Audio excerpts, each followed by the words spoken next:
Bienvenidos a una nueva emisión de nuestro Flash Informativo. Saludamos a todos quienes se conectan con nosotros a esta hora a través de @CCongresocol. Empecemos. A propósito de la final de fútbol profesional colombiano entre Independiente Santa Fe y Atlético Bucaramanga, en la Cámara de Representantes se avanzó en un proyecto de ley que busca el reconocimiento del barrismo social, la paz y la convivencia en este deporte. Con el objetivo de agrupar las normas existentes para darle pronta solución a los problemas de violencia que existen alrededor del fútbol, precisamente y previo al último partido de la final entre Santa Fe y Bucaramanga, la Comisión Primera de la Cámara aprobó en primer debate el proyecto de ley que impulsa un barrismo social y en paz, con la participación tanto de hinchas como de los clubes deportivos y dirigentes.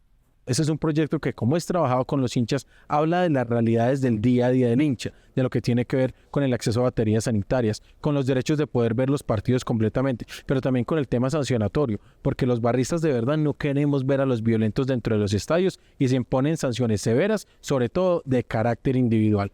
En este sentido, el proyecto dispone la obligatoriedad de la carnetización del hincha haciendo cumplir derechos y deberes. Estamos diciendo que los clubes tienen que carnetizar a sus hinchas de manera gratuita y por una única vez. Posteriormente, pues los hinchas tendrán que pagar. Pero no nos puede volver a pasar que ya nosotros nos carnetizamos y nunca ese carnet sirvió para nada. No, este carnet va a ser que cuando yo vaya a asistir a algún estadio, pues si yo tengo una sanción en cualquier estadio del país, pues no voy a poder ingresar.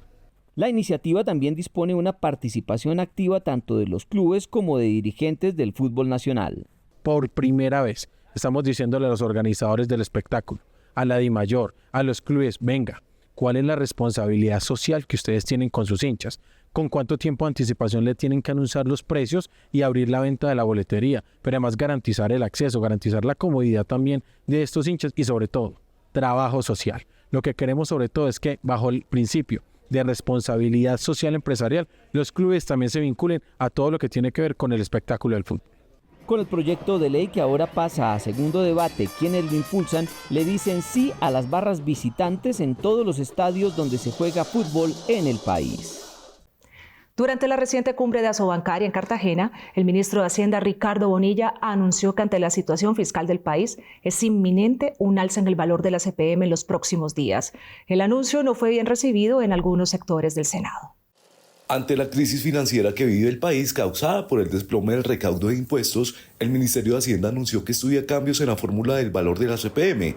Y aunque el incremento sería para los grandes consumidores de este combustible, en el Senado hay preocupación porque indirectamente ese tipo de alzas impactaría en la inflación. Cálculos del mismo Ministerio de Hacienda señalan que por cada 1.000 pesos que se incremente los combustibles, el precio de los combustibles, se incrementa al mismo tiempo un 1% la inflación. Y esto sí es la peor noticia para los colombianos. Por algo dicen que el peor impuesto para la gente de a pie es la inflación. Y es que subir el precio de la CPM elevaría los costos de servicios básicos de los colombianos como el valor del transporte, la canasta familiar y varios insumos que se transportan por vía terrestre, como lo asegura el senador Richard Fuenlantala. El incremento de 1.5% en el valor de la inflación significa o se traduce un incremento en el costo de los bienes y los servicios. Costo de los alimentos, costo del transporte de pasajeros, costo de Transmilenio, costo de todos los pasajes que se pagan hoy porque la mayoría del transporte público se realiza con ACPM. Ante este panorama, los senadores le piden al gobierno nacional reconsiderar la medida y tomarla cuando la economía mejore. Sería lamentable que la verdad el gobierno no tomara cartas en el asunto y dejara esta variable así sin ningún tipo de control. Es clarísimo la relación que existe entre inflación y precios de los combustibles. Solicitamos al gobierno nacional reconsidere su decisión para que aplace ese incremento y que se haga en un momento donde haya una reactivación económica, y la única forma de reactivar la economía de nuestro país es invirtiendo en sectores estratégicos. Se espera que el incremento sea anunciado oficialmente en los próximos días. Tampoco se descarta un posible paro camionero en rechazo a la medida.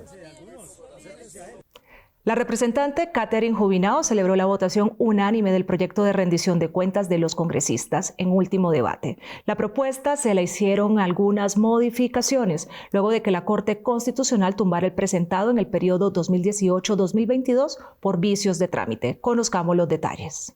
No se trata de hacernos el trabajo imposible, se trata simplemente de cumplir con el mínimo respeto que merecen aquellos que nos pagan el salario. En último debate, la plenaria del Senado aprobó el proyecto de ley de rendición de cuentas de los congresistas, una iniciativa de la representante Katherine Jubinao que busca estandarizar y afianzar el lazo de los senadores o representantes con sus electores. Quienes han visto mi trabajo por años saben que esta es una de las causas principales de mi trabajo. Cómo hacer que el Congreso sea más transparente, cómo hacer que el Congreso rinda cuentas, cómo hacer que el vínculo entre los congresistas y sus electores sea más estrecho en virtud de que sepan qué están haciendo. Entonces hoy se aprobó este informe que hay que decir, esta ley la había aprobado el Congreso pasado, el Congreso 2018-2022, solo que la Corte Constitucional por vicios de trámite lo tumbó. Algunos de los cambios que propuso la ponente de la iniciativa: reportar la gestión ante las entidades públicas, sus viajes, financiadores de los viajes e informes de esos viajes, en aras de la promoción de la transparencia. El de rendición de cuentas lo que hace es estandarizar una metodología obligatoria que todos los congresistas tendrán que seguir para rendir cuentas. Hoy por hoy, las mesas directivas expiden algunas resoluciones y dicen hagan un informe y cuenten lo que hicieron, pero no es una cosa metódica con unos indicadores obligatorios para todos. Entonces, hay algunos congresistas que hacen un súper informe de rendición de cuentas y hay otros que hacen una página de rendición de cuentas. Hay unos que van a su territorio y hacen un evento con sus electores. Hay otros que ni por redes sociales informan que tienen rendición de cuentas.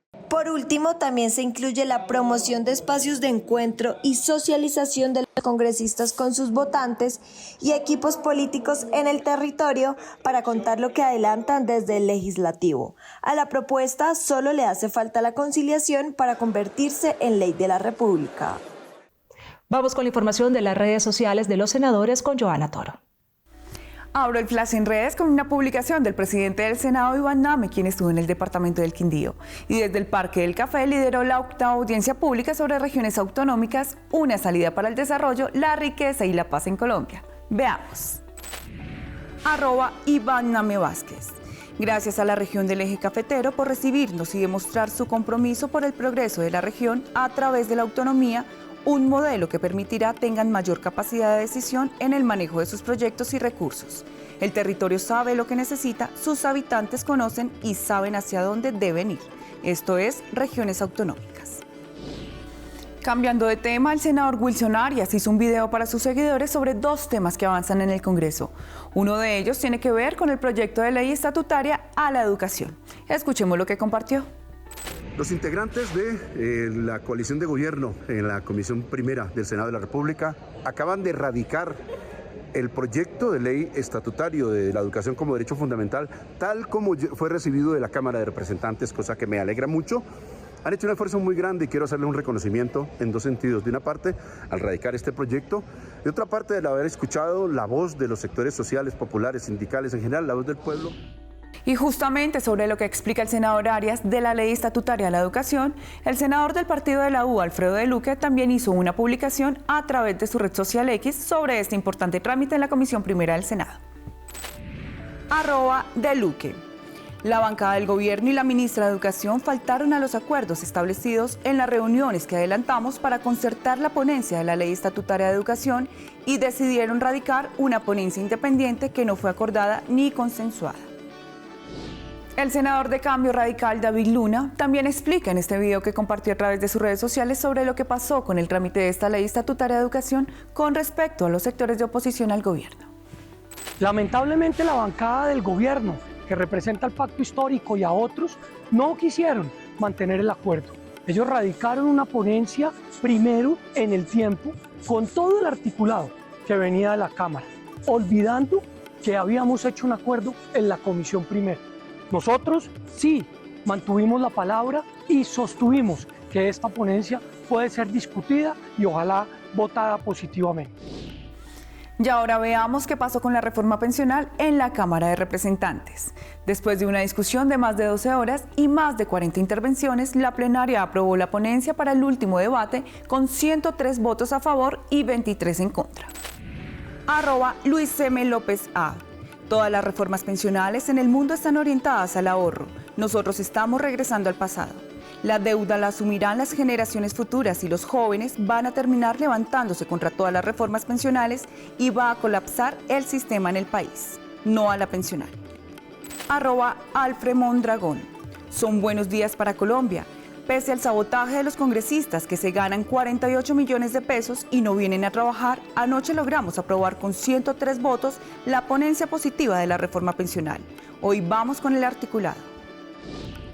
Con estos sucesos que registraron los congresistas a través de sus redes sociales, llegamos al final. Nos vemos la próxima semana con todas las noticias del mundo legislativo. Toda la información la encuentran a través de nuestras redes sociales. Estamos como @CongresoCol. Feliz fin de semana. Pasando a otros temas, por unanimidad en el Senado se aprobó en último debate la ley que busca democratizar el acceso de patrulleros a carreras de oficial. Las bancadas de la oposición y el gobierno votaron positivamente el proyecto. Ahora solo resta su conciliación. Uno de los principales beneficios incorporados al proyecto de ley a través de una proposición es eliminar barreras económicas, permitiendo su acceso por méritos o personas de estratos 1, 2 y 3. Contento porque un proyecto de ley el cual busca que se haya más inclusión en los activos de la policía, patrulleros y nivel ejecutivo para pasar a hacer curso de oficiales. La iniciativa favorecerá el ingreso y permanencia de integrantes de nivel ejecutivo y patrulleros, siempre y cuando cumplan como mínimo 4 años en la institución, es decir, en ese periodo iniciarán su estudio y formación para acceder como oficiales de la Policía Nacional. Y que cada vez que el gobierno asigne un cupo para que en la Escuela General Santander hagan los policías o los jóvenes curso para oficial de policía, mínimo el 20%, es decir, puede ser 30, 40, 50 o más, dependiendo de lo que asuma el mando institucional, mínimo el 20% de ese cupo asignado sean patrulleros o de nivel ejecutivo con una experiencia de 4 años y que cumpla el resto de requisitos, porque, hombre, eso es darle más inclusión e importancia a los jóvenes que todos los días se juegan la vida y la estabilidad de su familia por este país en la seguridad ciudadana. Con la aprobación de Cámara y Senado, el informe de conciliación, aseguró el senador, es un requisito indispensable para que esta reforma constitucional pase a sanción presidencial y se convierta en ley de la República. Con esto llegamos al final de esta emisión de Flash Informativo. A ustedes gracias por preferirnos, por elegirnos. No olviden seguirnos en nuestras redes sociales donde nos encuentran como @CongresoCol, en nuestro canal de WhatsApp como Canal Congreso Colombia y además puede consultar nuestra aplicación Mi Senado. Hasta pronto.